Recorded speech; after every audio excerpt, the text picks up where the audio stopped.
In this short video, I will discuss 3 aspects of communicating or describing the design of your experiment with farmers, describing it to other scientists, to farmers, and to yourself. First, let me discuss communicating your design to other researchers. Many researchers are used to describing their experimental design with a name that they hope describes its key aspects, a randomized block design, a lattice design with split plots, and so on.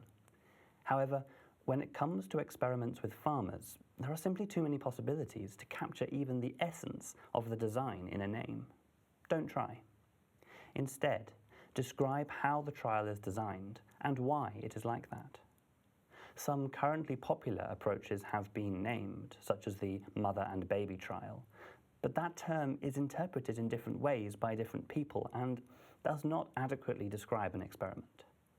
I suggest you don't worry about the name, but worry about the validity and efficiency of what you plan.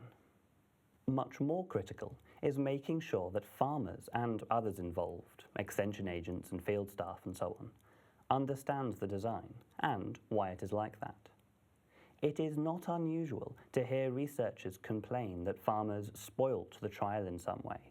They let animals in to eat it, they harvested before it was measured, they didn't manage it as expected, or they put fertilizer on plots that were supposed to be unfertilized. All of these are due to a communication problem. The problem can be described in these ways: a lack of understanding and a lack of ownership of the trial. These are associated with giving the activity a low priority and perhaps only agreeing to take part because of some perceived other benefit, rather than to find things out that may actually be useful to their farming. The aim in communicating with farmers about the design is simple. You want farmers to feel and describe it as our research, not your research. So how is this achieved? You need to invest in communicating with farmers. And what do you need to communicate about? It's quite a long list. There are 3 levels of understanding needed. First, it's at the level of the problem being addressed and the sorts of options or solutions being considered. That is, it includes understanding what is not known and hence the actual purpose of the trial. Then, farmers need to understand how the design works. What is the basis for learning from it? That includes such things as testing before large-scale planting, comparing like with like, the use of a control, taking measurements in a consistent way, and repeating on different farms to compare results. Also, at this level, it is useful for farmers to understand how the results, the averages and the measures of variation, can be interpreted to provide useful information.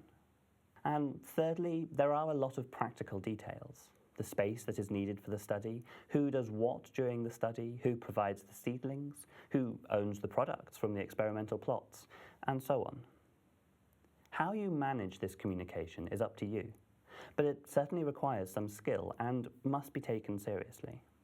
Finally in this video, what about communicating the design to yourself?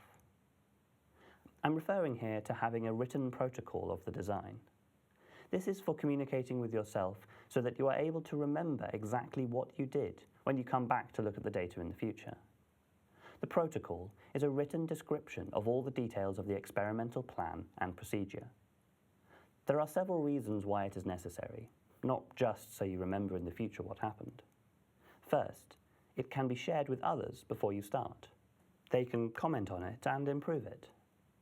As fieldwork progresses, it should be updated so that it acts as a complete record of what was actually done, not just what was planned. It should be archived with the data, and it will be included in reports that you write based on that data. And eventually, it will be the basis of the methods section of any papers that you write. So, by focusing on describing the design rather than naming it, by investing time and resources into ensuring that the farmers involved have a good understanding of the study, and by having a clearly written protocol, you can make sure everyone involved in the study is able to feel part of it.